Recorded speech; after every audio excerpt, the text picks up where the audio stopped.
सीधा सा सवाल यह कि तुष्टीकरण का लग रहा है कंपटीशन चल रहा है आम आदमी पार्टी और कांग्रेस पार्टी के बीच, कांग्रेस के नेताओं और आम आदमी पार्टी के नेताओं के बीच एंटी हिंदू बातों या तुष्टीकरण का ना कंपटीशन चल रहा है। ये तुष्टीकरण की रेस है कि हिंदू आस्था को कौन ज्यादा पहुंचाता ठेस है। तुष्टीकरण की रेस के लिए हिंदू आस्था को बार बार ठेस पहुंचाई जा रही है। याद करिए ना, 5 अक्टूबर को दिल्ली में आम आदमी पार्टी के नेता मंत्री राजेंद्र पाल गौतम, हालांकि उनको इस्तीफा देना पड़ा, एंटी हिंदू शपथ में शामिल हुए थे और अब यही आरोप कांग्रेस की एक महिला नेता पर भी लगा है। अब हुआ ये कि लगा कि भाई आम आदमी पार्टी तो आगे निकल रही है, एंटी हिंदू शपथ भी हो गई, अब फिर कांग्रेस कहां पीछे रहने वाली थी। कांग्रेस की एक नेता का भी वीडियो आ गया। ये वीडियो भाई दिखा दीजिए एक बार, आपको भरोसा नहीं होगा। वो मंच पर थी कांग्रेस की नेता, इनका नाम है हेमा देशमुख। ऐसा ही शपथ, हिंदू देवी देवताओं के बहिष्कार की शपथ राजेंद्र पाल गौतम ने ली थी। तो आम आदमी पार्टी कुछ करती है, फिर कांग्रेस, तो एक कंपटीशन चल रहा है। सुना दीजिए एक बार भाई, दोनों वीडियो दिखा दीजिए एक बार।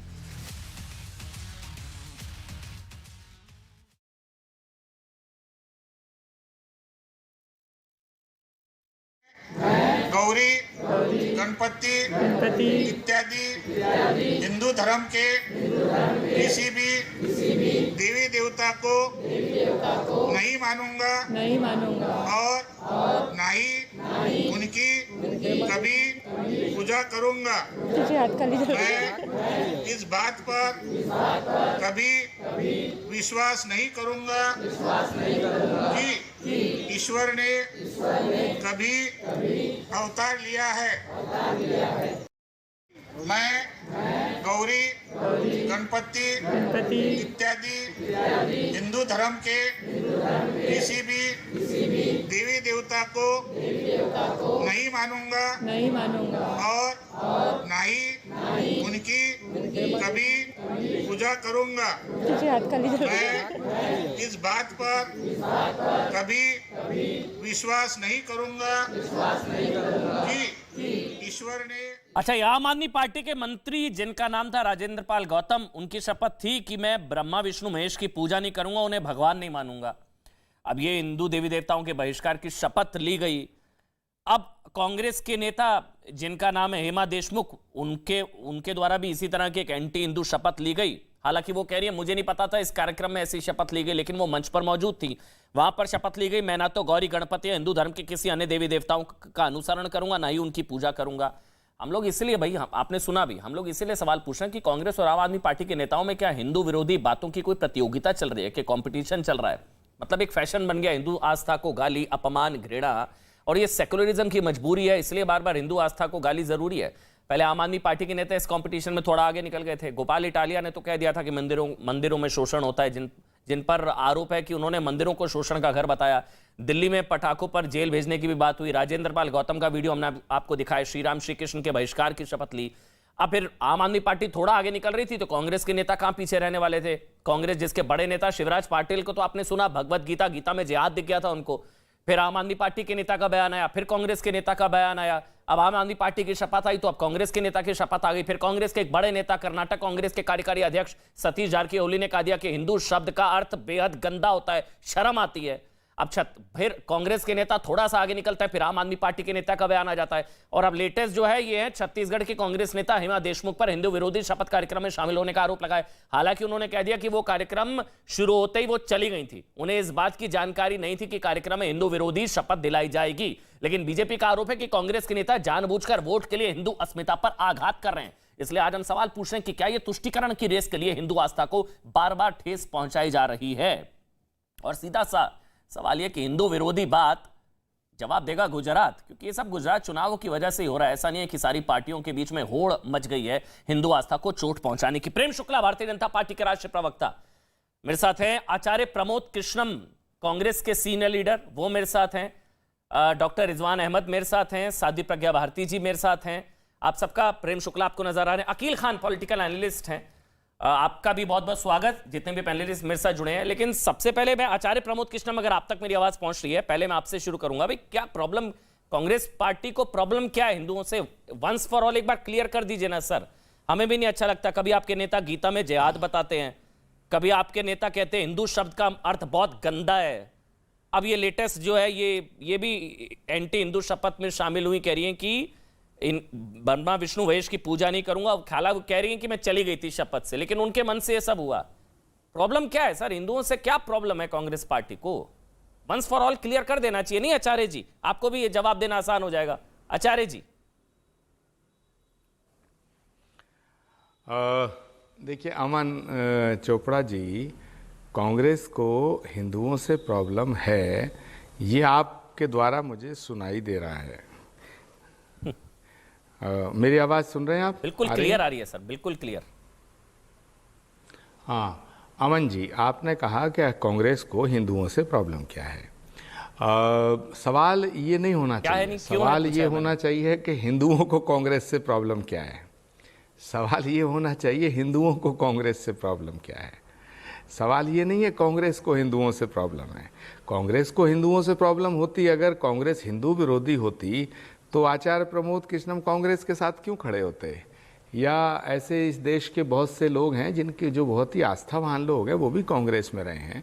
कांग्रेस पार्टी हिंदुओं को अगर अपना नहीं मानेगी, कांग्रेस पार्टी हिंदू विरोधी सिद्ध हो जाएगी, या कांग्रेस पार्टी हिंदू विरोधी गतिविधियों में लिप्त रहेगी, तो भारत के अंदर राजनीति कैसे करेगी? जनतंत्र में सारी शक्तियाँ जनता में निहित होती हैं, और हिंदू जो जनमानस है, अगर उसको ऐसा लगेगा कि एक पार्टी है जो हमारी विरोधी है, तो उसको समर्थन कैसे करेगा? क्या इस देश का हिंदू अज्ञानी है जो क्या 1947 से लेकर आज तक लगभग 60 वर्ष तक कांग्रेस को वोट देता चला आया? तो मुझे लगता है कि जो कांग्रेस पार्टी महात्मा गांधी के सिद्धांत पे चलती है, जिसने रघुपति राघव राजा राम का पाठ सिखाया, मुझे नहीं लगता कि वो हिंदू विरोधी है। हाँ, एक बात ज़रूर है, मैं थोड़ा इसको अफसोस के साथ कहना चाहूँगा और बड़ी सच्चाई के साथ मैं बयां करना चाहता हूँ, कांग्रेस पार्टी में कुछ ऐसे नेता हैं जिन्हें थोड़ी बहुत प्रॉब्लम है। उन्हें रिलीजन से ही प्रॉब्लम है। उन्हें ऐसा नहीं कि हिंदू धर्म से प्रॉब्लम है, उन्हें रिलीजन धर्म से ही, धर्म नाम से ही उनको प्रॉब्लम है। ऐसे कुछ नास्तिक हैं, और ऐसे नास्तिक दूसरी पार्टियों में भी हो सकते हैं। तो हो सकता है कौन? नहीं, नाम लेना तो एक जाति तौर पे एक विरोध हो जाएगा। वो विषय मेरा नहीं है, वो विषय आपका है अमन जी। आप राहुल गांधी की तरफ इशारा कर रहे हैं जिन्हें धर्म से, क्योंकि राहुल गांधी ने भी बोला था सिखों और मुसलमानों को, सिखों को मारने का नाम है हिंदुत्व। क्या आप राहुल जी की तरफ इशारा कर रहे हैं आचार्य जी? नहीं, राहुल गांधी जी तो महात्मा गांधी के सच्चे अनुयायी हैं, जब तो पदयात्रा कर रहे हैं। अगर किसी को हिंदू धर्म से प्रॉब्लम हो तो मंदिर क्यों जाएगा? किसी को हिंदू धर्म से प्रॉब्लम हो तो गुरबानी और गुरु ग्रंथ साहिब के सामने मत्था टेकने गुरुपुर पर क्यों जाएगा? अगर किसी को हिंदू धर्म से प्रॉब्लम हो तो वो केदारनाथ की यात्रा क्यों करेगा? अगर किसी को हिंदू धर्म से प्रॉब्लम हो तो पैदल चल के मानसरोवर कैसे जाएगा? किसी को हिंदू धर्म से प्रॉब्लम हो तो फिर वो वैष्णो देवी की यात्रा पैदल चल के कैसे करेगा? ऐसा नहीं है। विषय हिंदू धर्म से लोग प्रॉब्लम हो वो ऐसे पादरी से जरूर मिलेगा। समझ गए ना किस पादरी से? आचार्य जी देखिए ये देश गांधी का देश है। ये कहता पाप से घृणा करो, पापी से नहीं।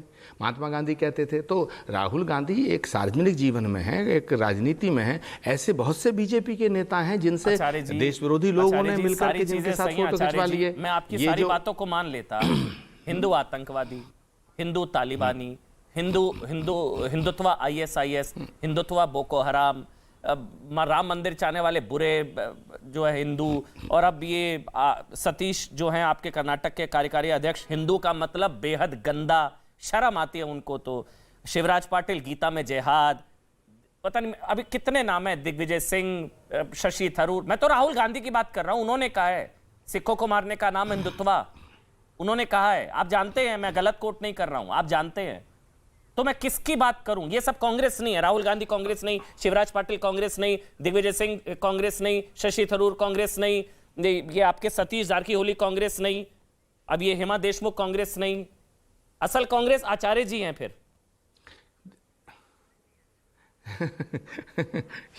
ये आप कह सकते हैं, मैं नहीं कह रहा हूं।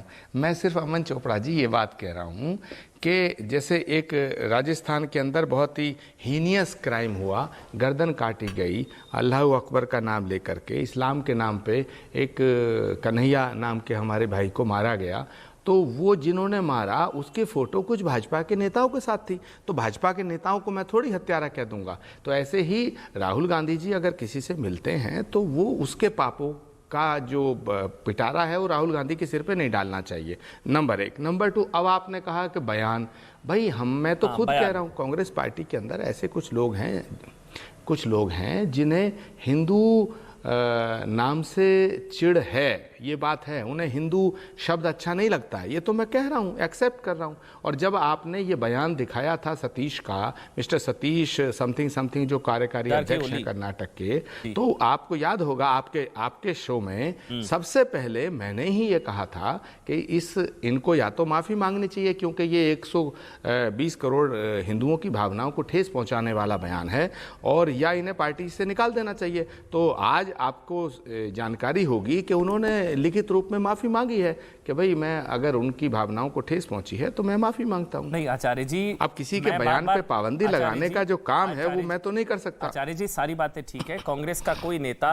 हिंदू विरोधी बयान बिना गो अहेड के दे सकता है क्या टॉप लीडरशिप के? नंबर 1। नंबर 2, आपके सेनापति जो है राहुल जी इस तरह के बयान देते हैं तो किसी और से क्या उम्मीद की जाए? वो खुद हिंदुत्व के खिलाफ बोल चुके हैं, आप जानते हैं, हिंदुत्व के खिलाफ वो बोल चुके हैं, उन्होंने फर्क समझा हिंदू और हिंदुत्व का।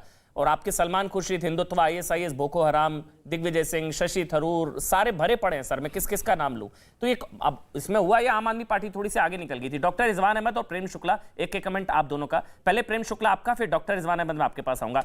प्रेम शुक्ला, ये कोई रेस चल रही है, कंपटीशन चल रहा है, क्या है क्या ये? और क्या वाकई वोट मिल जाते हैं इससे? कम्युनिटी खुश हो जाती है, वोट दे देती है, ताली मिल जाती है, क्या हो जाता है ये? देखिए अमन जी, कांग्रेस का पिछले 7 दशकों से एक उनकी अपनी योजना तो रही है कि मुस्लिम तुष्टीकरण के नाम पर हिंदुओं को बारंबार कलंकित करना, अपमानित करना। वरना पंडित जवाहरलाल नेहरू जो है अपने आप को एक्सीडेंटल हिंदू क्यों कहते?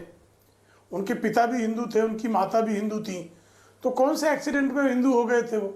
हर कोई जानता था कि वो पंडित जवाहरलाल नेहरू लिखने में पंडित कोई ईसाई, पंडित कोई मुस्लिम तो लिखता नहीं है, पंडित तो हिंदू ही लिखते हैं। तो पंडित जवाहरलाल नेहरू कहलाए, लेकिन कहा कि मैं एक्सीडेंटल हिंदू हूँ। फिर श्री सोमनाथ मंदिर के जीर्णोद्धार की बात आई तो डॉक्टर राजेंद्र प्रसाद जो तत्कालीन राष्ट्रपति थे वो उस कार्यक्रम में ना शामिल हो, इसके लिए उन्होंने जिद की, पत्राचार किया बाकायदा। और वही जो है वो बख्तियार खिलजी द्वारा गिराए गए, कुशीनगर में ढहाए गए महात्मा बुद्ध की समाधि के जीर्णोद्धार में उनको आपत्ति नहीं है, लेकिन एक्सीडेंटल हिंदू को हिंदू श्री सोमनाथ मंदिर के जीर्णोद्धार में आपत्ति थी। ये तो इतिहास है। और गो भक्तों पर गोपाष्टमी के दिन करपात्री जी महाराज के नेतृत्व में जो लोग बोट क्लब पे प्रदर्शन करने आए थे, ऐसे दर्जनों निर्दोष संतों की हत्या किसने करवाई थी? श्रीमती इंदिरा गांधी ने करवाई थी, भी हर कोई जानता है। राम जन्मभूमि मंदिर के शिलान्यास को रुकवाया किसने था? जब शिलान्यास हुआ उसके बाद शिलान्यास को फैजाबाद डीएम से कहकर रुकवाने का काम किसने किया? तो श्रीमान राजीव गांधी थे। श्रीमती सोनिया गांधी के कार्यकाल में हिंदू आतंकवादी हो गया, भगवा आतंकवाद आ गया। और श्रीमान राहुल गांधी जो हैं वो अमेरिकी राजदूत से कहते हैं, टिमोथी रोमर से, कि लश्कर तोयबा से भारत को खतरा नहीं है, हिंदू आतंकवाद से खतरा है। फिर राहुल गांधी कहते हैं कि जो मंदिर जाते हैं लड़कियां छेड़ते हैं। फिर हिंदुत्व के लिए किस तरह की उन्होंने बातें की वो आप स्वयं उद्धृत कर रहे हैं। फिर उनके जो है मणिशंकर अय्यर का बयान, दिग्विजय सिंह का बयान, पी चिदम्बरम का बयान, सुशील कुमार शिंदे का बयान, शशि थरूर का बयान, सतीश जरकीहोली का बयान और अब हेमा देशमुख का बयान। ये क्या कह रहा है? ये यही कह रहा है कि हिंदुओं को लगातार कलंकित करने की कांग्रेस की जो 7 दशकों की परंपरा है, उसी परंपरा का ये निर्वाह कर रहे हैं कि लगातार हिंदुओं को गरियाओ, जिससे उनको लगता है कि गरिया भी क्यों पा रहे हैं? सवाल ये भी है ना सर, कत्ल करने लायक समझते हैं, ऐसे लोग वोट दे देंगे। सवाल ये ना, वोट दे देंगे ऐसे लोग गरिया भी इसलिए पाते हैं क्योंकि फॉर ग्रांटेड है ना हिंदू, तो मतलब जानते हैं भाई वो टूटा हुआ है, बटा हुआ है, टुकड़े टुकड़े है, वोट दे देगा, थोड़ी ना गाली दो और फिर वोट भी मिल जाएगा। या तो क्लियर है हिंदू के वोट नहीं चाहिए भाई, अगर इस तरह का अपमान हो रहा है तो या तो सवाल उठेगा कि क्या हिंदुओं के वोट नहीं चाहिए भाई, क्लियर कर दिया जाए नहीं चाहिए भाई। हिंदू का मतलब गंदा है, हिंदू का मतलब गंदा है, हिंदुत्व ISIS है, बोको हराम है, हिंदू तालिबानी, हिंदू आतंकवादी, हिंदू ये हिंदू वो, तो क्लियर है फिर नहीं चाहिए। मतलब या तो क्या नहीं चाहिए हिंदुओं के वोट, क्लियर है। और इसलिए कह भी पाते हैं क्योंकि वोट भी मिल जाता है ना। मैं तो इसलिए डॉक्टर रिजवान आपके पास आ रहा हूं, ऐसी कोई शपथ किसी और धर्म के लिए अगर ऐसे नाम लेकर ऐसे जैसे जो है मैं ब्रह्मा विष्णु महेश का बहिष्कार करूंगा, उनको देवता नहीं मानूंगा, ये वो ऐसी शपथ किसी और आराध्य के लिए कभी ना हो। लेकिन किसी धर्म विशेष के लिए अगर हो जाती तो फिर पता नहीं सारे कहां से कहां मामला यूएन तक पहुंच जाता। सोचिए क्या हो गया हमारे देश में। डॉक्टर रिजवान जी, शुक्रिया। जय हिंद, वंदे मातरम। वंदे मातरम। आज जितने भी पैनलिस्ट बैठे हैं सभी सनातन संस्कृति को मानने वाले हैं। मैं आपको भी मिला के मैं अकेला मुसलमान हूं। हिंदू और हिंदुत्व पे बात होनी है। मेरे मुंह से अगर कोई जाने अनजाने ऐसी बात निकल जाए जो किसी को बुरी लगे तो पहले ही कान पकड़ के नेशनल टीवी पे माफी मांग लेता हूं। बुरा ना मानिएगा, आपत्ति कर दीजिएगा, क्षमा मांग लूंगा। पहली चीज। दूसरी चीज, अभी आचार्य भाई ने समझाने की कोशिश की कि एंटी हिंदू कोई नहीं है। वाकई एंटी हिंदू कोई नहीं है। जितना मैंने एज ए एनालिस्ट पढ़ा है, ये लड़ाई इस बात की है कि सनातन धर्म या हिंदू धर्म को मानने वालों की असली परिभाषा क्या है। पिछले 2 दशक में इस देश में एक जमात खड़ी हुई है जो ये कह रही है कि हमारी जो संस्कृति आक्रांताओं ने खंडित की, उसको अडल्ट्रेट किया, उसे तोड़ा, उसे लूटा, हमें वो संस्कृति वापस चाहिए। हैं दोनों हिंदू। एक वर्ग है कांग्रेस का हिंदू जो कह रहा है नहीं भैया अब वो सब बात ना करो, वो आक्रांता की बात ना करो, जिसने लूटा, जिसने खंडित किया, खत्म करो। वो छोटा भाई है, वो विक्टिम है, उसे सर पर बिठाओ और उसको आगे आगे लेके चलो। देश के संसाधनों पे पहले उसी का हिस्सा है जिसने इस संस्कृति को खंडित किया है। तो ये परिभाषा की लड़ाई है और अप्रोच की लड़ाई है। एक जमात कह रही है हमें वो सब चीजें वापस चाहिए। 320 साल बाद मराठा एम्पायर के एक ऐसी जमात इस देश में खड़ी हुई है, भारतीय जनता पार्टी, जो सनातन संस्कृति को सर्वोच्च रखती है। और अब ये मंथन का दौर है जिसका नतीजा 10-15 साल बाद निकल के आएगा कि इस मंथन में कितना अमृत निकलता है, कितना विष निकलता है, और विष पीने के लिए कोई महादेव निकलता है या नहीं निकलता है। अपनी बात खत्म करने से पहले एक बार बस कहूंगा, भारतीय संस्कृति को 2 लोगों ने लूटा। एक तो आक्रांताओं ने लूटा जिसमें कोई डिस्प्यूट नहीं है, और वो ऐसा लूटा जैसा जो आंखों से नजर आता है। मंदिर तोड़ दो, पर्शियन आर्किटेक्चर इंडिया में ले आओ, भारतीय संस्कृति में पर्शियन संस्कृति जोड़ दो, सेंट्रल एशिया की संस्कृति जोड़ दो, वो नजर आता है।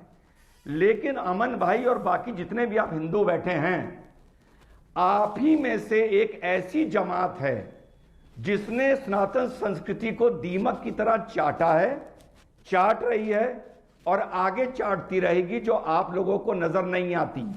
आप लोगों का ध्यान ज्यादा मुसलमान पर केंद्रित रहता है, लेकिन वास्तविकता यह है कि सनातन संस्कृति को तबाह करने वाला, चाटने वाला आप ही का एक भेदी है जिसे आप पहचान नहीं पा रहे और पकड़ नहीं पा रहे।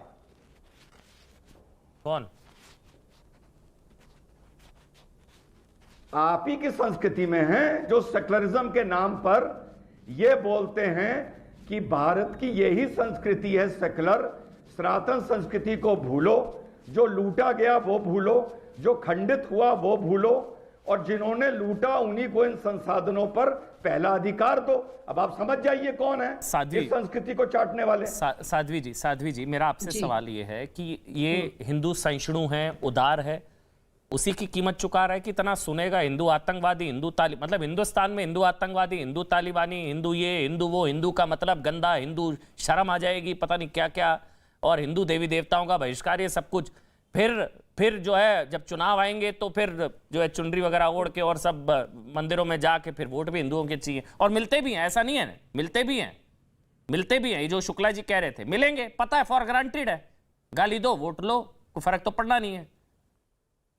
देखिए अमन, सबसे पहली बात यह है, जो यहाँ पर मुद्दा उठा है, हिंदू शब्द को गंदा बोला गया है, हिंदू और हिंदुत्व में भेद बताया गया है, और तीसरी बात ये बोला गया है कि हिंदू शब्द पर्शियन है। हम अपने कंधों पर बोझ क्यों ढोए कि हिंदू शब्द पर्शियन है? हिंदू शब्द वैदिक संस्कृत से निकला है। मैं सबसे पहले इस पर बोलना चाहूंगी Aman, it is very very important. News 18 के सभी दर्शकों को ये बात पता होनी चाहिए आपके चैनल के माध्यम से। हिंदू शब्द विराट है, वृहद है, और इसका हम किस कॉन्टेक्स्ट में प्रयोग कर रहे हैं, रिलीजियस या ज्योग्राफिकल, लिंग्विस्टिक या कल्चरल सेंस में। ये सच है कि आज के परिवेश में मुख्यतः धार्मिक कॉन्टेक्स्ट में यूज होता है, but mind it, religion is not same as dharma. लेकिन ये एक अलग विषय है। हमारे धार्मिक ग्रंथ ऋग्वेद में पुरुष सूक्त वर्ष 12 के अंदर आता है, चंद्रमा मनसो जातश चक्षुः सूर्यो अजायतः। इसका अर्थ हुआ कि चंद्रमा जो है वो भगवान के मन से उत्पन्न हुआ है, तो चंद्रमा सूचक है ज्ञान की स्थिरता का। और अमर कोश में क्लियरली आता है कि चंद्रमा को विदु और इंदु कहा गया है। ध्यान से सुनिएगा, बहुत जरूरी बात है, इंदु। और इस चीज को रेफर किया गया है ह्यून सैंग, जो सब जानते हैं कि 7वीं शताब्दी का चाइनीज ट्रैवलर था। वो अपने ट्रैवल लॉग में भारत भूमि को लैंड ऑफ द इंतु कहता है। इंतु जो अपभ्रंश हुआ इंदु का चाइनीज में। और सदियों बाद पंडित नेहरू जो कि कांग्रेस के हेड थे, उन्होंने क्या बात बोली, वो एक बुक लिखते हैं in the glimpses of the world history. वो इसमें इसी ह्यूनसैन को कोट करते हुए कहते हैं कि इंतु निकला इंदु से, जो निकला ऋग्वेद से, और इंदु से हिंदू बना। सो मेरा कहना है कि हिंदू शब्द का स्रोत वैदिक संस्कृत में है, ना कि पर्शियन में। सबसे पहले तो हिंदुस्तानियों को, भारतवासियों को ये बात पता होनी चाहिए। और वैसे मुझे पर्शिया से कोई दिक्कत नहीं है।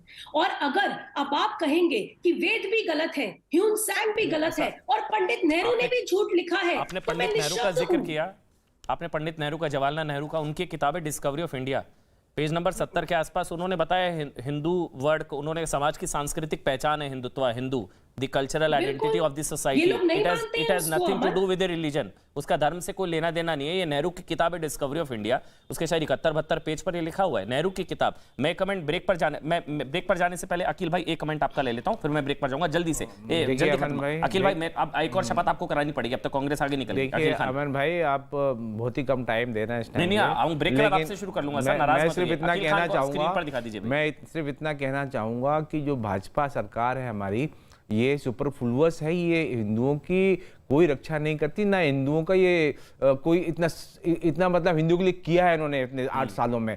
90% जनता जो है, देश की 90% जनता बहुत परेशान है इस वक्त। 8 साल के जो राज है मोदी का और भाजपा का, उससे इकोनॉमिकली, सोशली एंड पॉलिटिकली तीनों तरह से बहुत परेशान है। और हमारे पूरे विश्व के अंदर हमारी जो गत हुई है वो सबको पता है। रही बात आप जो बता रहे हैं अभी, जो बुद्ध धर्म की शिक्षा के, दीक्षा के अंदर, अमर भाई सुन, गाली नहीं दीजिए, गाली कुछ नहीं है, गाली है ना, ये गाली तो है। हिंदू धर्म को बार बार गाली, मंदिर शोषण का घर, मैं ब्रह्मा विष्णु महेश को ईश्वर नहीं मानता। इस्तीफा देना पड़ा, राजेंद्र पाल गौतम को इस्तीफा देना पड़ा, राजेंद्र पाल गौतम को इस्तीफा देना पड़ा। नहीं सुनिए, हाँ, राजेंद्र पाल जी को इस्तीफा देना, उन्होंने खुद दिया इस्तीफा। क्यों दिया? और आप सुनिए, chief minister of Maharashtra, chief minister of Maharashtra Fadnavis ji, उन्होंने जब चीफ मिनिस्टर तब अटेंड की थी यही दीक्षा समारोह, और उन्होंने शिलालेख लिखवाया। ये जो बोला गया है ना सारा कुछ, जो इनके अंबेडकर जी के जो ओरिजिनल वर्ड्स हैं उसके अंदर उन्होंने शिलालेख लिखवाया है। उसके बारे में आप तो फिर मुझे एक बात बताइए, जो चीफ मिनिस्टर, आप बिल्कुल सही बात है, तो फिर मुझे एक जस्टिफिकेशन दे दीजिए। रिजाइन कर दिया, बिल्कुल सही बात। राजेंद्र प्रताप गौतम में तो क्यों बगैर अरविंद जी को बताए हुए, अरविंद केजरीवाल को पता भी नहीं था, लेकिन वो एज ए केजरीवाल जी ने इस्तीफा नहीं लिया वहां पर, उन्होंने फिर भी जब देखा कि मतलब जो है इसका गलत फायदा उठा रही बीजेपी, तो उन्होंने इस्तीफा दे दिया। लेकिन बीजेपी ने क्या किया, एक मिनट सुनेंगे अखिल खान, इसका मतलब ब्रेक के बाद राजेंद्र पाल गौतम ने कुछ गलत नहीं किया था, आप ये कह रहे हैं? उन्होंने रिजाइन कर दिया, यानी कि गलत किया था ना, जो भी किया, जो भी क्या गलत किया ना, गलत किया ना, वरना इस्तीफा क्यों होता? देखिए, इस्तीफा हुआ ना, गलत हुआ ना। ये साहिब जी वर्मा के बेटे, एक छोटा सा ब्रेक ले रहा हूं, लौटूंगा तो मैं, छोटा सा ब्रेक ले रहा हूं, छोटा सा ब्रेक ले रहा हूं।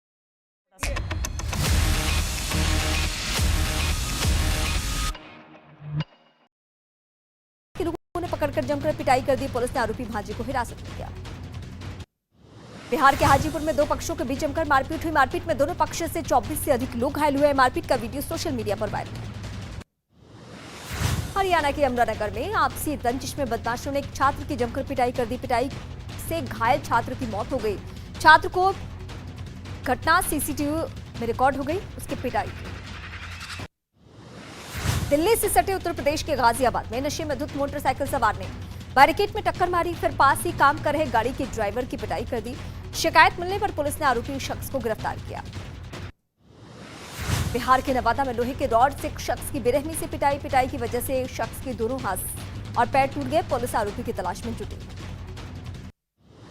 बिहार के नालंदा में एक लड़की की पीटकर हत्या कर दी गई। पुलिस शव को कब्जे में लेकर मामले की जांच कर रही है। बिहार के समस्तीपुर में अपराधियों ने घर में घुसकर किसान को गोली मार दी। गोली लगने से घटनास्थल पर ही किसान की मौत हो गई। पुलिस अपराधियों की गिरफ्तारी के लिए छापेमारी कर रही है। राजस्थान के झुंझुनू में चोर दुकान के बाहर से बल्ब चोरी करते दिखे। चोरी की घटना सीसीटीवी कैमरे में रिकॉर्ड, जिसमें चोरों को कार से आते देखा गया। उत्तर प्रदेश के मथुरा में मोटरसाइकिल सवार बदमाश दिन दहाड़े एक बुजुर्ग महिला के गले से चेन लूटते दिखाई दिए। यह घटना वहां लगे सीसीटीवी कैमरे में रिकॉर्ड हो गई। उत्तराखंड के उत्तरकाशी में जांच के लिए पहुंची ग्राम विकास अधिकारी की दबंगई सामने आई। शिकायत करने पहुंचे एक आदमी को थप्पड़ मारती दिखी। पिटाई का वीडियो सोशल मीडिया पर वायरल है। उत्तर प्रदेश के संभल में जमीन के विवाद में दो पक्षों में जमकर लाठियां चली। इस दौरान दबंगों ने महिलाओं से भी मारपीट की। पुलिस ने मामला दर्ज कर दोनों पक्षों के 3 लोगों को गिरफ्तार किया। दिल्ली के द्वारिका में पुलिस ने फर्जी कॉल सेंटर का पर्दाफाश किया है। पुलिस ने 12 लोगों को कॉल सेंटर से हिरासत में लिया। 1700 से अधिक लोगों की ठगी करने का आरोप। मध्य प्रदेश के सतना में दर्दनाक सड़क हादसा। ट्रक और गाड़ी की जोरदार टक्कर, ड्राइवर गंभीर रूप से घायल। अमेरिका के मध्यावधि चुनाव में वोटों की गिनती जारी। अब तक नतीजों में बाइडेन को बड़ा हाथ झटका। 2024 के राष्ट्रपति चुनाव पर भी पड़ेगा नतीजों का असर। रूस यूक्रेन युद्ध में दोनों देशों को भारी नुकसान हुआ है। यूक्रेन ने अब तक हुए युद्ध में 76,000 से ज्यादा रूसी सैनिकों को मार गिराने का दावा किया है। हिजाब के विरोध में जारी प्रदर्शन पर ईरान की सरकार सख्त। ईरान की संसद के 227 सदस्यों ने हिरासत में लिए गए प्रदर्शनकारियों को फांसी देने की मांग की। कश्मीर को देश के बाकी हिस्सों से जोड़ने वाला मुगल रोड भारी बर्फबारी के कारण बंद हो चुका है। सड़क पर भारी बर्फ की मोटी परतें जम गई है। प्रशासन की टीमें सड़क पर जमी बर्फ को हटाने की कोशिश में है। T20 वर्ल्ड कप के पहले सेमीफाइनल में आज पाकिस्तान की न्यूजीलैंड से भिड़ंत। सिडनी में होगा मुकाबला। कल होगा भारत का मैच।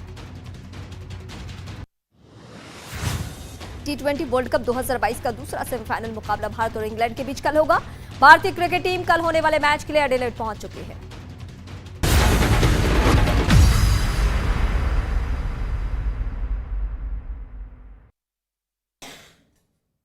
देश दुनिया की तमाम खबरों के लिए अब देखते हैं धमाकेदार 50। नेपाल में भूकंप ने जमकर तबाही मचाई है। नेपाल की डूटी में अब तक 6 लोगों की मौत हो गई है। कई इलाकों में एक के बाद एक 3 झटके महसूस किए गए। देश के कई राज्यों में भूकंप के झटके महसूस किए गए हैं। पंजाब, हरियाणा, दिल्ली समेत 7 राज्यों की धरती कांपी। लोगों में दहशत का माहौल। दिल्ली एनसीआर में देर रात भूकंप के तेज झटके महसूस किए गए। रात 1:57 पर काफी तेज झटके महसूस किए गए। रिक्टर स्केल पर इसकी तीव्रता बहुत ज्यादा थी। उत्तराखंड के पिथौरागढ़ में भूकंप के झटके महसूस किए गए। आज करीब 6:27 पर भूकंप के झटके महसूस किए गए। रिक्टर स्केल पर भूकंप की तीव्रता 4.3 आंकी गई। उत्तराखंड के उधम सिंह नगर में भूकंप के झटके महसूस किए गए हैं। लोगों में मची अफरा तफरी। अब तक कोई नुकसान की कहीं से कोई खबर नहीं। आईबी के देश भर के अधिकारियों के साथ गृह मंत्री अमित शाह की अहम बैठक। आंतरिक सुरक्षा और काउंटर टेररिज्म से जुड़े मुद्दों पर हुई बातचीत। पाकिस्तान, अफगानिस्तान और बांग्लादेश से आए अल्पसंख्यकों पर सरकार का बड़ा फैसला। देश के 31 जिलों के डीएम और 9 राज्यों के मुख्य सचिवों को मिला नागरिकता देने का अधिकार।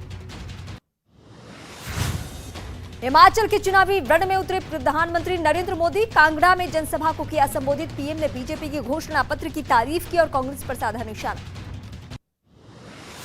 हिमाचल में आज बीजेपी के राष्ट्रीय अध्यक्ष जेपी नड्डा की चुनावी रैली। जेपी नड्डा 3 चुनावी रैली को संबोधित करेंगे।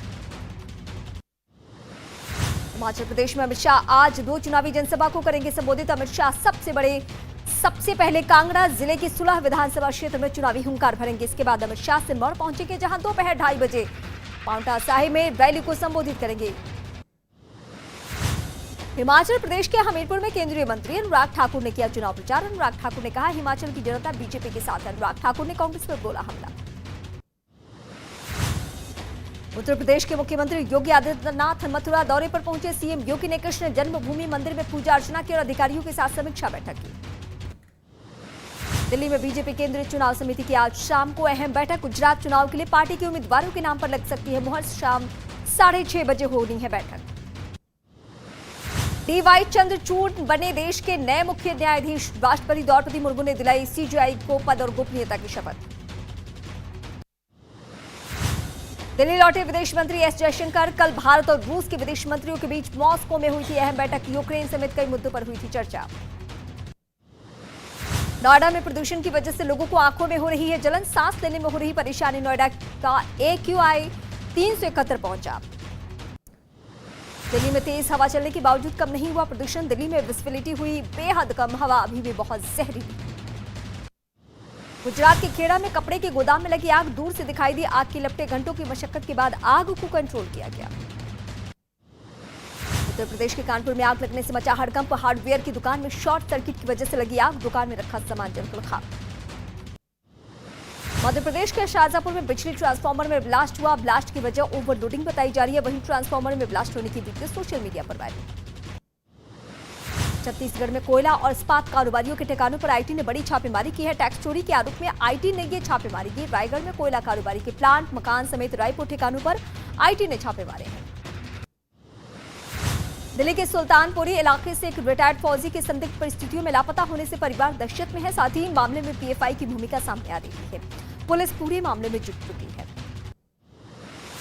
जम्मू कश्मीर के एलओसी में मेंढर सेक्टर में गोली लगने से एक जवान की मौत हुई। शुरुआती जांच में एक्सीडेंटल फायर से गोली लगने का मामला सामने आया। दिल्ली के लाजपत नगर की पॉश कॉलोनी में बुजुर्ग महिला की हत्या से हड़कंप, कैश और गहने लूटकर फरार हुए बदमाश।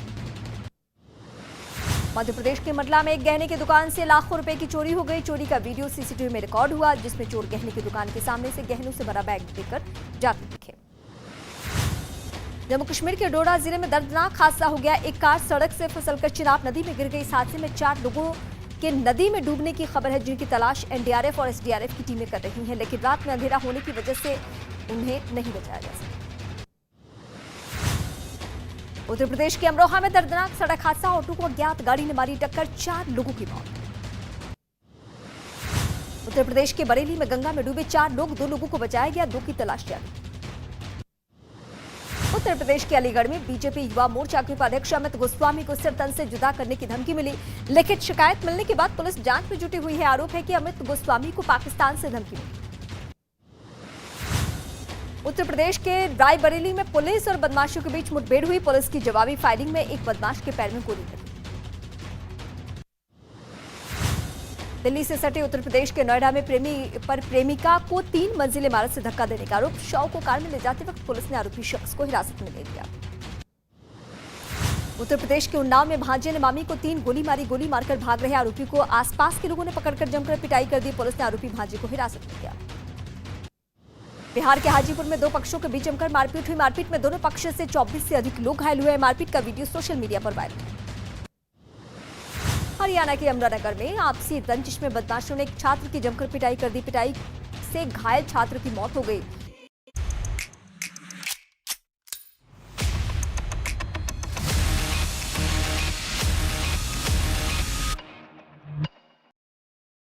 मैं गौरी गणपति इत्यादि हिंदू धर्म के किसी भी देवी देवता को नहीं मानूंगा और ना ही उनकी कभी पूजा करूंगा।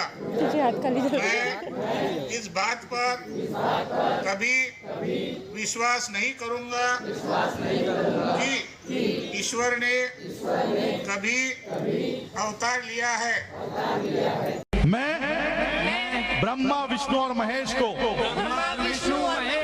कभी ईश्वर नहीं मानूंगा और ना ही उनकी पूजा करूंगा।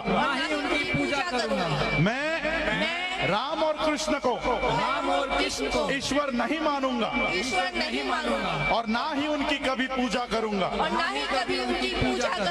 मैं गौरी गणपति आदि हिंदू धर्म के किसी भी देवी देवताओं को नहीं मानूंगा और ना ही उनकी पूजा करूंगा। तो एक तरीके से तुष्टीकरण की रेस हिंदू आस्था को कौन पहुंचाता है ज्यादा ठेस। आचार्य प्रमोद जी हैं। आचार्य प्रमोद कृष्ण कांग्रेस पार्टी के सीनियर लीडर हैं। प्रेम शुक्ला हैं, अकील खान हैं, डॉक्टर रिजवान अहमद हैं और हमारे साथ साध्वी प्रज्ञा जी हैं। लेकिन अखिल भाई, आपसे ब्रेक से पहले आप पूरी बात नहीं कर पाए थे। बस मेरा एक सुझाव है, आपको भी एक शपथ करानी पड़ेगी। अब आप पीछे रह गए हैं। अभी कांग्रेस ने करा दिया एंटी हिंदू शपथ, तो अब आम आदमी पार्टी को भी करानी पड़ेगी जल्दी से। अब आप पीछे रह गए। देखिए ये इस तरह की कब करा रहे हैं बातें जो है ना, ये मतलब ठीक अगली शपथ कब करा रहे हैं? ये जो प्रोग्राम है होगा ना, जल्दी से कराना पड़ेगा। अरविंद केजरीवाल जी कांग्रेस आगे निकल गई है सर। देखिएगा, सुन लीजिए आप मेरी जल्दी बात। कराएंगे, देखिएगा। अब आप सुन लीजिए। हाँ जी। मैं आपको बताऊं, महाराष्ट्र गवर्नमेंट ने 23 अक्टूबर 2015 को हाँ, फडणवीस साहब महाराष्ट्र गवर्नमेंट के चीफ मिनिस्टर थे, ठीक है। उन्होंने क्या अनाउंसमेंट किया था, उसमें गडकरी साहब चीफ गेस्ट थे उसके अंदर। अच्छा। हमारे जो अभी मिनिस्टर हैं, Maharashtra government will make Deeksha Bhoomi a world class monument. Devendra Fadnavis दीक्षा समारोह में वो शामिल हुए, वहां पे दीक्षा दी गई और उन्होंने उसके बाद अनाउंसमेंट किया है। उसको अनाउंसमेंट के अंदर क्या क्या किया उन्होंने, सुन लीजिए आप, सुन लीजिए। Thursday announce turn the historic Diksha Bhumi in Nagpur, where Baba Saheb Ambedkar embraced Buddhism into a world class monument। ये फडणवीस जी ने कहा है। मेरी बात तो सुनिए, मैं आपके साथ हूं, मैं पूछ रहा हूं, कुछ भी गलत नहीं है ना भाई? अब बताइए, नहीं है ना?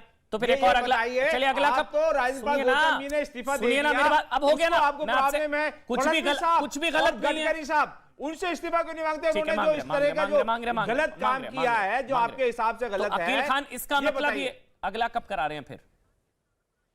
अब तो अगला कराइए ना, कुछ गलत नहीं है तो फिर एक और मंत्री का इस्तीफा होगा। मैं ये बोल रहा हूँ, गलत नहीं होता तो गौतम जी का इस्तीफा क्यों होता? ये गलत है मेरे हिसाब से, गलत है ना? एज ए राजनीतिक विश्लेषक मैं ये बोलूंगा, ये गलत है। हमारे देश की संस्कृति हजारों साल पुरानी है और वहां पे हर तरह के लोग आए हैं और हमारे देश को उन्होंने देश की समृद्धता में अपना योगदान भी दिया है। और अकबर बादशाह को आप क्या बोलते हैं, ग्रेट महान अकबर बादशाह बोलते हैं ना, उन्होंने पूरे देश को यूनाइट किया है। सर आपका, और हमारे देश के अंदर अभी भी अकील खान, आपने बोला ये गलत है, तो फिर मुझे बताइए अरविंद केजरीवाल ने इस्तीफा क्यों नहीं लिया? किसका इस्तीफा ले लिया उन्होंने? आपने बोला उन्होंने दिया, उन्होंने मांगा नहीं, अभी आपने बोला उनको पता ही नहीं था है? अरे वो गुजरात इलेक्शन में बिजी थे। अच्छा। बाद में पता चला और ये जब उन्होंने बताया अपने राजनपाल जी ने, उन्होंने इस्तीफा देने के बाद उनको पूरी इंफॉर्मेशन मिली कि ये क्या क्या हुआ वहां पर। और अरविंद जी ने एक बहुत ही सच्चे हिंदू हैं, मैं आपको ये गारंटी देता हूं। मैं मुस्लिम होते हुए मैंने उनको बहुत नजदीक से देखा है, 12 साल से मैं उनको देख रहा हूं। वो इसीलिए मैं उनके साथ हूं क्योंकि वे सच्चे हिंदू हैं। 90% ऑफ हमारे देश के जो सच्चे हिंदू हैं ना, वो उनके साथ में है। 10% लोग बाबा भोबो करने वाले भाजपाई भ्रष्ट भक्त है, देश को बर्बाद कर दिया है। सबसे ज्यादा हिंदू बर्बाद हुए हैं, भूखे मरने वालों में सबसे ज्यादा हिंदू है, सबसे ज्यादा बेरोजगार हिंदू हैं। हमारे देश के अंदर जो हमारी प्रतिष्ठा में कमी आई है, वो हिंदुओं के लिए सबसे ज्यादा प्रतिष्ठा कमी आई है पूरे विश्व के अंदर। आप मोदी जी बताइए कितना झूठ बोलते हैं। बेईमान झूठी पार्टी जो है उन्होंने बना रखी है और पूरे देश के अंदर जिस तरह झूठ फैला रखा है वो शर्मनाक है। ये हमारे अकील खान, आपसे पहले अब आप लोग कहते थे कि देश में, आप लोग कहते थे मोदी सरकार में मुसलमानों का बुरा हाल, अब आप कह रहे हैं मोदी सरकार में हिंदुओं का बुरा हाल। अब आप कहते हैं हिंदुओं का बुरा हाल, यानी कि कुछ भी बोल रहे हैं अब आप। चलिए बस हो गया। आचार्य जी, मुझे एक सवाल है अब आपसे, आचार्य प्रमोद कृष्णम। मैंने सुन रहा, बस बहुत सुन लिया आपको, बस ऑडियो बंद, बस हो गया सर, बहुत सुन लिया, रुकिए। अब आचार्य एक एक करके बोलेंगे, हो गया खान साहब, रुकिए। प्रेम शुक्ला जा रहा हूं, लेकिन आचार्य प्रमोद कृष्णम, मुझे एक सवाल है आपसे। अब इनका प्रमोशन होगा मेरे ख्याल से, ये हेमा देशमुख जी को जो प्रमोशन मिलेगा अब, तो जो इन्होंने शपथ दिलाई और जो जिस मंच में वो थी, इनका प्रमोशन तो तय है नहीं आचार्य जी? देखिए अमन जी, आप बहुत ही गंभीर विषय पे बहस करा रहे हैं और ये संवेदनशील विषय है, इसलिए इसको उतनी ही संजीदगी के साथ लेना चाहिए। आपके सवाल भी गंभीर हैं और मैं गंभीरता से जवाब देना चाहूँगा। राजनीतिक रूप से, राजनीतिक दृष्टिकोण से फ़ायदा हो नुकसान हो वो अलग विषय है, लेकिन सच को सच ही कहा जाएगा। झूठ को सच कहने का प्रयास ना मैंने किया है कभी, ना मैं करूँगा। हिंदू कौन है? एक तो मैं इस बात से बिल्कुल सहमत नहीं हूँ कि सच्चा हिंदू, अच्छा हिंदू और बुरा हिंदू। जो हिंदू है, हिंदू कौन है? हिंदू वो है जो सर्वे भवन्तु सुखिनः सर्वे सन्तु निरामया सर्वे भद्राणि पश्यन्तु माँ कश्चित् दुख भाग भवेत की प्रार्थना करता है, जो कहता है कि विश्व बंधुत्व का उद्घोष करता है, वो हिंदू है। जो अयम निजय परोवेति गणना लघु चेत साम उदार चरितनान्तु वसुधैव कुटुम्बकम, इस सूत्र को आत्मसात करता है, वो हिंदू है। जो कहता सिया राम में सब जग जानी करो प्रणाम जोर जुग पानी, वो हिंदू है। जो हिंदू, वो हिंदू है जो चींटी को मारने की भी गलती नहीं करता है, हिम्मत नहीं करता है, जो किसी के दिल को दुखाने का कभी प्रयास नहीं करता है, वो हिंदू है। लेकिन सवाल इस बात का है अमन चोपड़ा जी कि ये तो बिल्कुल ठीक है कि वो हिंदू है। हिंदू होने का मतलब क्षमा का नाम हिंदुत्व है, दया का नाम हिंदुत्व है, करुणा का नाम हिंदुत्व है, प्रेम सद्भावना त्याग तपस्या का नाम हिंदुत्व है। मैं आपको बता रहा हूं, मैं आप कांग्रेस से ही है ना सर? आप मेरी बात को पूरी, कभी कभी आपको लगता नहीं आप गलत पार्टी में? मेरी बात तो पूरा होने दो, मेरी बात तो देखिए, पार्टी में कहाँ हूँ क्या हूँ ये विषय नहीं है। डॉक्टर विषय रिजवान, है आ रहा हूं। आज धर्म का, और जो पार्टी भारत के अंदर आदि शंकराचार्य ने एक सूत्र दिया था, 2000 साल से ज्यादा वर्ष हो गया, 2000 साल से ज्यादा। अमन जी मेरी बात को पूरा करिए आप आचार्य जी। मैं किसी के बीच में नहीं बोलता हूँ, और ये विद्वानों का पैनल है। आदि शंकर ने एक सूत्र दिया था, यद्यपि शुद्धम लोक विरुद्धम ना करणीयम ना चरणीयम। अगर कोई सत्य, ऐसा सच जो लोक भावनाओं के, जन भावनाओं के विरुद्ध है, उसे नहीं कहना चाहिए, ना करना चाहिए। तो आज अगर कोई नेता कांग्रेस पार्टी का हो या किसी और पार्टी का हो, यदि ऐसी बात कहता है जिससे करोड़ों लोगों की धार्मिक भावनाओं को ठेस पहुंचती है, मैं उसका समर्थन नहीं करता, भले ही वो मेरी पार्टी का हो। लेकिन आपका ये कहना कि कांग्रेस पार्टी हिंदू विरोधी पार्टी है, मैं इससे भी नहीं, मैं नहीं सर। कांग्रेस का मतलब क्या है? फिर ऐसे नेता हैं जिन्हें धर्म से, कौन है? धर्म एक के नाम बताइए, कौन? मैं उसका बयान बताऊंगा। कितनी बार बोलूं? अपने आप को छोड़कर किसी दूसरे नेता का नाम बताइए मेरे को। एक नाम बताइए जो लगता है कि हिंदू प्रिय है, अपने आप को छोड़कर एक नाम बताइए, मैं उसका बयान बता दूंगा आपको। आपने बुरा हिंदू बोला, शशि थरूर ने बोला था राम मंदिर चाहने वाले बुरे हिंदू। शशि थरूर ने बोला था जो राम मंदिर चाहते हैं वो बुरे हिंदू। बोलता है कि अगर कोई नेता ये कहता है कि राम मंदिर चाहने वाले, राम के भक्त बुरे हिंदू हैं, तो मैं उसका समर्थन नहीं करता, मैं उसका खंडन करता हूं। तो मुझे सर एक नेता का नाम बता दीजिए ना, मैं एक नेता का नाम बता दीजिए जिसको आप कांग्रेस मानते हैं जो हिंदू प्रिय है, मैं उसका बयान आपको बताऊंगा। अपने आप को छोड़कर, आप तो हिंदू प्रिय हैं सर। प्रतिस्पर्धा में नहीं पढ़ना चाहता, मैं इस कंपटीशन में नहीं पढ़ना चाहता। फिर सर, लेकिन मैं ऐसा नहीं मानता कि कांग्रेस पार्टी हिंदू विरोधी पार्टी है। मैं भारतीय जनता पार्टी ये सिद्ध करना चाहती है कि कांग्रेस पार्टी हिंदू विरोधी पार्टी है, वो उनका पॉलिटिकल एजेंडा है। लेकिन अमन, आप वरिष्ठ हैं, आप ये कहो कि कांग्रेस पार्टी पूरी की पूरी हिंदू विरोधी पार्टी है, मैं इससे सहमत नहीं हूं। आचार्य जी सम्मानपूर्वक, डॉक्टर रिजवान 30 सेकंड और लूंगा। आचार्य जी सम्मानपूर्वक मुझे एक नाम तो बता दीजिए। कांग्रेस का मतलब क्या? कांग्रेस का मतलब राहुल गांधी, कांग्रेस का मतलब शशि थरूर, कांग्रेस का मतलब शिवराज पाटिल, कांग्रेस का मतलब दिग्विजय सिंह, कांग्रेस का मतलब क्या? मुझे एक नाम बताइए, एक नेता जो कांग्रेस है। कांग्रेस राहुल गांधी नहीं है, कांग्रेस शिवराज पाटिल नहीं है, कांग्रेस दिग्विजय सिंह नहीं है, कांग्रेस शशि थरूर नहीं है। कांग्रेस मतलब सिर्फ आचार्य जी हैं।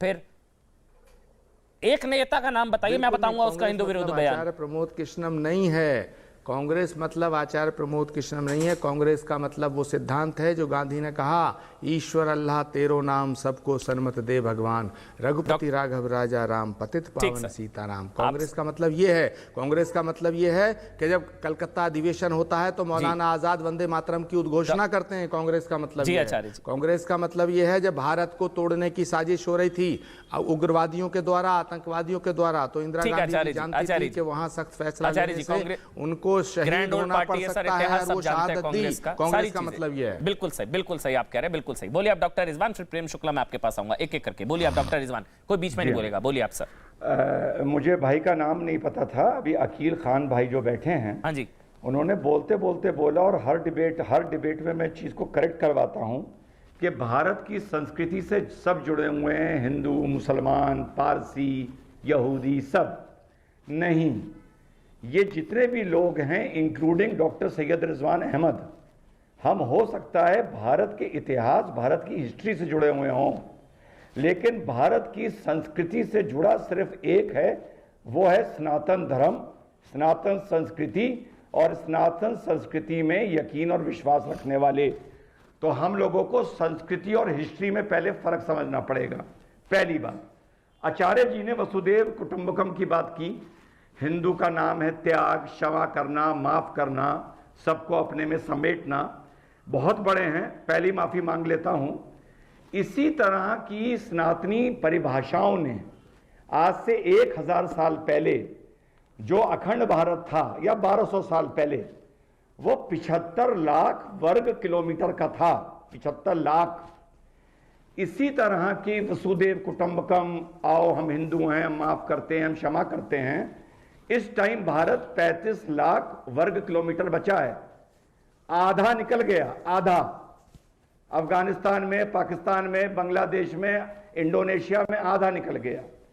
तो हिंदू भाइयों से सिर्फ मैं यही कहना चाहता हूं, छोटा मुंह बड़ी बात के माहौल के हिसाब से अपने आप को ढाल लो।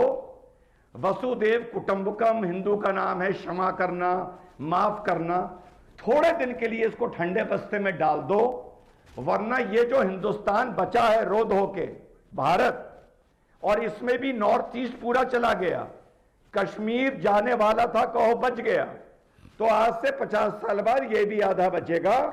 तो हिंदू का नाम कर दो आक्रोश, हिंदू का मतलब कर दो तांडव, और हिंदू सब एक होके संस्कृति को बचाओ।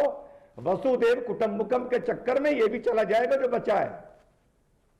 आचार्य जी कुछ कहना चाह रहे हैं, बोले आचार्य जी, फिर मैं सदीप, पहले प्रेम शुक्ला, चलिए पहले आचार्य जी 30 सेकंड में प्रेम शुक्ला। मैं डॉक्टर रिजवान, बोलिए आचार्य जी। डॉक्टर रिजवान साहब का बड़ा सम्मान करता हूं, लेकिन मैं उन्हीं से पूछना चाहता हूं कि जो बातें मैंने कही, विश्व बंधुत्व की बात करी, वसुधैव कुटुंबकम की बात करी, सर्वे भवन्तु सुखिना की बात करी, ये मेरे सूत्र थोड़े ही हैं, ये तो हमारे पुराणों के सूत्र हैं, ये तो हमारी संस्कृति है। तो क्या आप ये कहना चाहते हैं कि हम अपनी संस्कृति को विस्मृत कर दें? क्या आप ये कहना चाहते हैं हम अपने सिद्धांत को, अहिंसा परमो धर्म को छोड़ दें? क्या आप ये कहना चाहते हैं जो तालिबानी संस्कृति है, हत्या करना, हम उसको अडॉप्ट कर लें? क्या आप चाहते हैं? नहीं, आप एक फॉर्मूला डॉक्टर रिजवान साहब बताइए कि भारत का हिंदू क्या करे। आपने दो बातें कही, देखिए, आपने कहा आक्रोश को और तांडव को ग्रहण कर लो, ठीक है, वो तांडव किसके प्रति करे? हिंदुस्तान के मुसलमानों को मार दिया जाए, हिंदुस्तान के मुसलमानों पर हमला कर दिया जाए, मतलब उसको थोड़ा क्लैरिफाई कर दीजिएगा।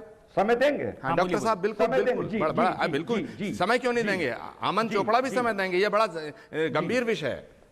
जी मुझे प्रेम शुक्ला को समय देना है भाई, उनके पास जाना है। डॉक्टर रिजवान जल्दी से। अब देखिए, आपने एकदम से जब हिंदू को मैंने बोला कि अपनी संस्कृति के लिए लड़ो, तो आपने एकदम से हिंदू को तालिबान से जोड़ दिया। पहली बात ये आपने गलती करी, नहीं जोड़ना चाहिए था, पहली चीज। दूसरी चीज, एक उदाहरण बता दूं, परसों डिबेट में आचार्य जी, परसों, चैनल का हम नाम नहीं बताऊंगा, एक हिंदू ने बोला, हिंदू ने, कि तमिलनाडु में जब बेटी को रुखसत विदा किया जाता है तो उसका बाप उसे गोदी में बिठा के उसका शारीरिक शोषण करता है। यह नेशनल टीवी पर बोला गया है। मेरा जो गला बैठा हुआ है उसी दिन के मारे बैठा हुआ है। मैंने लोगों से कहा इसके खिलाफ एफआईआर करो। 72 घंटे बीतने को आ गए, एक एफआईआर नहीं हुई उस हिंदू के खिलाफ। अब अगर वो एफआईआर हो जाएगी तो क्या आप इसको तालिबानी क्यों बोलेंगे? क्या नहीं बोलेंगे? आप लोगों ने एक पूरी तमिलनाडु की संस्कृति का मजाक उड़ा के एक हिंदू गया है, बाप बेटी के रिश्ते को नापाक करके गया है। आप उसके खिलाफ बोलेंगे? कितना हिंदू उसके खिलाफ खड़ा हुआ, कितने नारे निकले, कितनी एफआईआर हुई? किसी से लड़ने के लिए अपनी पहचान थोड़ी ना खोलेगा कोई। समझ में मैं भी वही कह रहा हूँ ना भाई, हिंदू मतलब उदार, सहिष्णु, सर्वे, जो अभी तमाम लोग बता रहे हैं। रहिए उदार, फिर रहिए। नहीं वो ठीक है, मैं भी समझ रहा हूँ उदारता और सहिष्णुता की कीमत चुका रहा है कि हिंदू फॉर ग्रांटेड होता है भाई, पता है गाली भी पड़ेगी और वोट भी जाएगा, वो तो है। प्रेम शुक्ला इसी की कीमत चुका रहा है, जो आचार्य जी ने कहा, जो डॉक्टर रिजवान ने कहा, और ये चीजें समझ में आती हैं, ये चीजें समझ में आती हैं, और इसलिए चुनाव में फिर जनेऊ भी बाहर आता है और तमाम चीजें बाहर आती हैं। प्रेम शुक्ला, देखिए अमन जी, ये सत्य है कि हिंदू जो है विश्व बंधुत्व, दया, क्षमा, करुणा, इन सब की बातें करता है और करता रहेगा। लेकिन यह भी उतना ही सत्य है कि कोदंडधारी, धनुर्धारी प्रभु रामचंद्र जी हमारे आदर्श हैं। चक्र सुदर्शनधारी जो महाभारत के मैदान में खड़े होकर गीता का उपदेश सखा भाव में अर्जुन को देते हैं, वह भी आदर्श हैं। और इसी कारण जब से हिंदू, उसने जिस उंगली में चक्र सुदर्शन धारण करते भगवान श्री कृष्ण, उसी उंगली से हम मत की ईवीएम का बटन भी दबाते हैं। जब से हिंदू जागृत होना प्रारंभ हुआ है, उसके बाद जो है हिंदुओं को गरियाने वालों की घेराबंदी प्रारंभ हुई है। उसके बाद ही ऐसी स्थिति हुई है कि आचार्य प्रमोद कृष्णन कांग्रेस में रहकर भी कम से कम अपने पार्टी में जो हिंदू द्रोही हैं उनके विरुद्ध बोल रहे हैं। लेकिन यह सत्य है कि मेन स्ट्रीम कांग्रेस के नहीं है, ये उसका जो है एक पक्ष अभी प्रारंभ हुआ है। मेन स्ट्रीम कांग्रेस क्या है? राहुल गांधी मेन स्ट्रीम है, जो कहते हैं कि हिंदू आतंकवाद से लश्कर तोयबा की तुलना में अधिक खतरा है और मंदिर जाने वाली लड़कियां छेड़ते हैं। शशि थरूर है जो कहते हैं बोको हरम की तरह हिंदुत्व है। सलमान खुर्शीद उसी तरह की बात करते हैं, पी वो चिदम्बरम और आपने आज हेमा आचार्य जी का देशमुख जिक्र तक। किया, एक वो- लंबी श्रृंखला है शुक्ला जी, आपने और आचार्य जी यह का जिक्र श्रृंखला किया। जो है सतत हिंदू और हिंदुत्व को कलंकित करने का मैं पूछ कुत्सित लीजिए प्रयास ना, करती है आचार्य जी से सबसे। पूछ लीजिए ना, आचार्य जी हिंदू द्रोही नहीं है इसलिए मेन स्ट्रीम में नहीं है, या तो हिंदू हित की बात करते हैं इसलिए मेन स्ट्रीम में नहीं है? ये तो सीधा सवाल है इनसे जो आपने उठाया है आचार्य जी। इसका उत्तर तो आचार्य जी ही देंगे। मतलब आप कांग्रेस में होकर भी अगर हिंदू हित की बात करते हैं और आप हिंदू द्रोही नहीं हैं और आप हिंदू द्रोहियों के खिलाफ बोलते हैं कांग्रेस के, और आप कहते हैं कि हाँ कांग्रेस के कुछ नेता ऐसे हैं जिनको धर्म से प्रॉब्लम है, इसलिए आप मेन स्ट्रीम में नहीं है, जो शुक्ला जी ने सवाल पूछा आचार्य जी। नहीं, देखिए मैं आदरणीय प्रेम शुक्ला जी का धन्यवाद अदा करता हूं कि उन्होंने मेरी इतनी चिंता की, लेकिन ये बहस ना व्यक्तिगत हो जाएगी। मैं सैद्धांतिक बहस करना चाहता हूं, मैं कहाँ हूं, क्यों नहीं हूं, वो विषय ठीक है, लेकिन प्रेम शुक्ला जी बात बहुत ही गंभीरता से हो रही है और मैं ये फिर कहना चाहता हूँ जो आपने, हाँ ठीक है, नहीं ठीक है, जो प्रेम शुक्ला जी ने, प्रमोद कृष्ण व्यक्ति की बात नहीं कर रहा हूं, प्रमोद कृष्ण विचार की बात कर रहा हूं। हाँ ठीक है, समझ गया जी, ठीक है। प्रेम शुक्ला जी ने जो बात कही मैं उसका समर्थन करता हूं कि जो मैंने कहा था कि उदारवादी होना, सच्चाई का साथ देना, अहिंसावादी होना, ये हमारे मूल सिद्धांत हैं, हम इनको नहीं छोड़ सकते हैं। हमारी गर्दन भी कट जाती है तब भी हम, हमारे यहाँ तो कहा गया क्षमा वीरस्य भूषणम, और भगवान परशुराम ने कितनी बार मतलब कांग्रेस में कहा गया या हिंदू धर्म में कहा गया? उसे ठोकर पे मार दिया। सनातन धर्म, हिंदू धर्म में कहा गया। कांग्रेस इस समय देखिए हिंदू धर्म, ये विराटता का नाम हिंदुत्व है महाराज। तो सवाल इस बात का है जो डॉक्टर रिजवान कह रहे हैं कि साहब वो कंधार चला गया, बर्मा चला गया, ये चला गया, वो चला गया, कहाँ चला गया? सत्य सार्थक सर्वदा, यत्र तत्र सर्वत्र। हमारे यहाँ तो मुझे आचार्य जी आप में परमात्मा व्याप्त है, जो सृष्टि में जहाँ भी द्रष्टव्य जगत है वहाँ गाली पड़ती रहेगी, वो बर्दाश्त करता रहे बेसिकली और वोट देता रहे। नहीं मतलब आचार्य जी मैं आपकी बात से इत्तेफाक रख रहा हूँ। आचार्य जी आप ये कह रहे हैं हिंदू गाली खाता रहे और वोट देता रहे, विरोध ना करे ज्यादा, वो गाली भी पड़ती रहेगी और वोट भी देता रहे, वो ज्यादा विरोध ना करे, उसको आदत डाल लेनी चाहिए गाली पढ़ने की। जब धर्म, देखिए जब धर्म पर चर्चा है तो फिर विराटता की तरफ जाएगी। यदि राजनीति है वो संकीर्ण है। मैं धर्म को राजनीति का वो मुखौटा बनाना नहीं चाहता।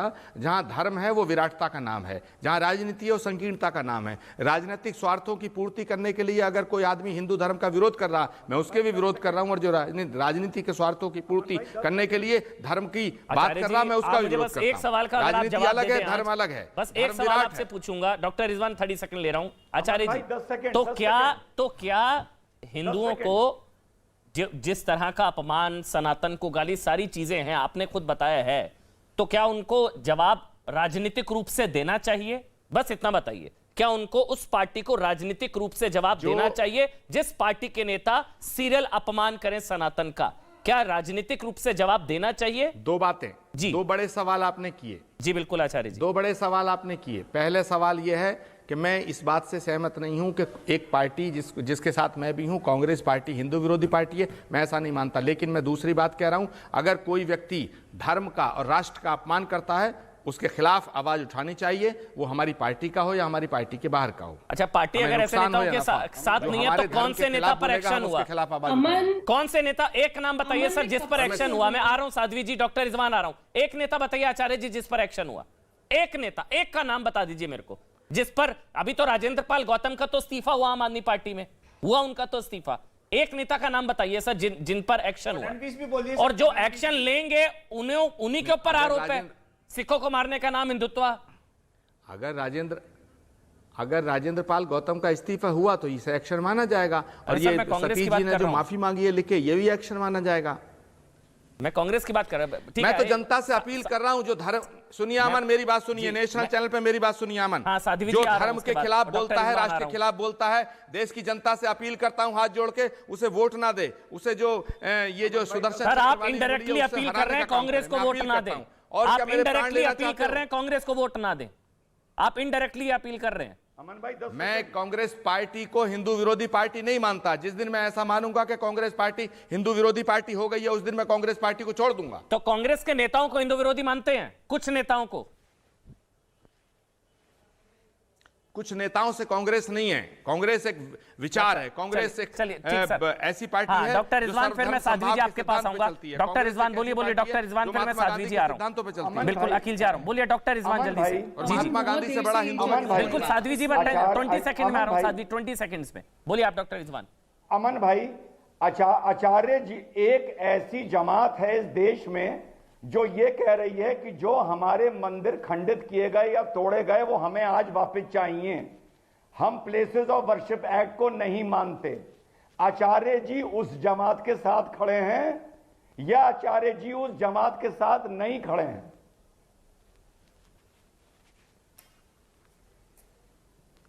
क्या अमन? आचार्य जी एक जमात है जो कह रही है 40,000 मंदिर तोड़े गए, हमारे मंदिर वापस करो, हम प्लेसेस ऑफ वर्शिप एक्ट में नहीं मानते।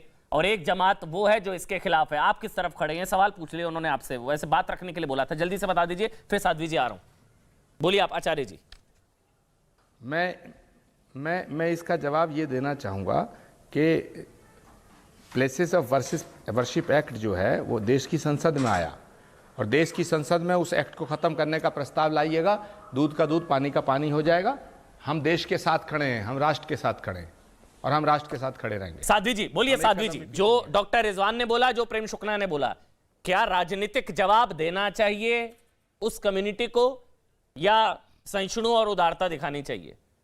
दो ही ऑप्शन है। देखिए, सबसे पहले तो ये समझना होगा कि कल जो कांग्रेस की मेयर ने ये जो किया है वो वहां पर बैठी रही, वो वहां से चली नहीं गई थी। उन्होंने कहा कि मैंने शपथ के समय हाथ नहीं उठाया, लेकिन उन्होंने वहां बैठकर मौन समर्थन दिया। दूसरी बात, आचार्य प्रमोद कृष्णन जी यहाँ पर हिंदुत्व पे बोल रहे हैं। मेरा ये प्रश्न है कि कोटा, अलवर, जयपुर में जो घटनाएं घट रही है, वहां पर एक दंपत्ति है सोनू और रजनी, वो कह रहे हैं कि हमें फोर्सफुली जबरन धर्मांतरण के लिए हमें पुश किया जा रहा है। दिवाली पर लोग हमारे घर आते हैं और कहते हैं कि देवी देवताओं की पूजा मत करो, ये जो तुम्हारे देवी देवता है इनको फेंक दो बाहर। तो अमन, हमें लार्जर पिक्चर समझनी होगी, तभी करेक्टिव मेजर्स पॉसिबल है। सबसे पहले ये समझना होगा कि ये कन्वर्जन एक्टिविटीज आध्यात्मिक नहीं है, ये लार्जर पॉलिटिकल डिजाइन का पार्ट है जो भारत की क्रिश्चियन डेमोग्राफिक को चेंज करना चाहते हैं। And thanks to minority appeasement, ये कन्वर्जन अंतरराष्ट्रीय देश विरोधी ताकतों के हाथों का मात्र एक पॉलिटिकल टूल बन गया है अमन।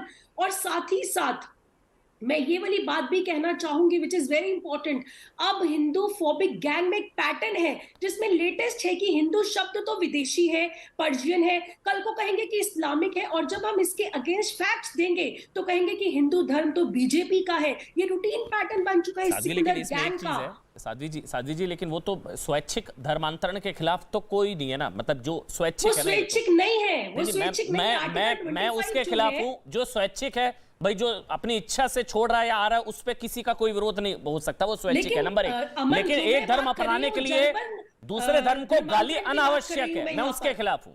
एक धर्म में जाने के लिए दूसरे धर्म को गाली अनावश्यक है। आप आर्टिकल 25 को पढ़िए ना एक बार। आर्टिकल 25 कॉन्स्टिट्यूशन का क्या कहता है? आर्टिकल 25 ये कहता है कि freedom to profess, practice and propagate religion, लेकिन उसी के साथ साथ उसके अंदर एक बात और कही जाती है। उसका जो सब क्लॉज 1 है वो बोलता है subject to public order, morality and health. Morality क्यों मेंशन किया गया? क्योंकि इसका मतलब पहले उसको जड़ों से काटो, उसकी रूट से काटो, मॉरल वैल्यूज से काटते हैं, फिर धर्म से तोड़ते हैं, समाज से तोड़ देते हैं, और आखिर में देश से ही काट देते हैं। Right to propagate, right to convert भी देता है। क्या लौट के सवाल आपके पास आ गया है कि आप लोगों को भी जल्दी से एक और एंटी हिंदू शपथ करानी पड़ेगी। कांग्रेस आगे निकल गई। देखिए अमन जी, कांग्रेस बहुत आगे निकल गई है। हिंदू जो है ना हमारे देश के सबसे, उनकी जो क्वालिटी है ना वो है सहिष्णुता और संवेदनशीलता। उसी वजह से जो बहुत सारे जो एजुकेटेड लोग हैं, एजुकेटेड दूसरे धर्मों के लोग हैं ना, बहिष्कार कराते रहे, गाली देते रहे और हिंदू सहिष्णु बैठा रहे। मैं जो वैष्णो देवी, मैं वैष्णो देवी होके आऊं, मैं राम जन्मभूमि होके आऊं, यहाँ सहिष्णुता नहीं चलती, जन्मभूमि के आऊं, यहाँ सहिष्णुता, यहाँ शार्ली एब्दो हो जाता है और पता नहीं क्या क्या हो जाता है, यहाँ सहिष्णुता चलती रहे। सही है सर, बढ़िया सर, बढ़िया, बहुत बढ़िया। अंदर ये बहुत बड़ी बात है, और ये हमारे देश के अंदर जो हिंदुओं ने, सच्चे हिंदुओं ने, ये मैं बीजेपी के हिंदू नहीं बात कर रहा हूं, नहीं सर, अच्छा मैं समझ गया। हमारे देश के शुक्रिया अखिल खान आपका, शुक्रिया आचार्य जी, शुक्रिया प्रेम शुक्ला, साध्वी जी, हमारे देश का सर मैं समझ गया, सर मैं समझ गया। 100 बात की एक बात भाई, 100 बात की एक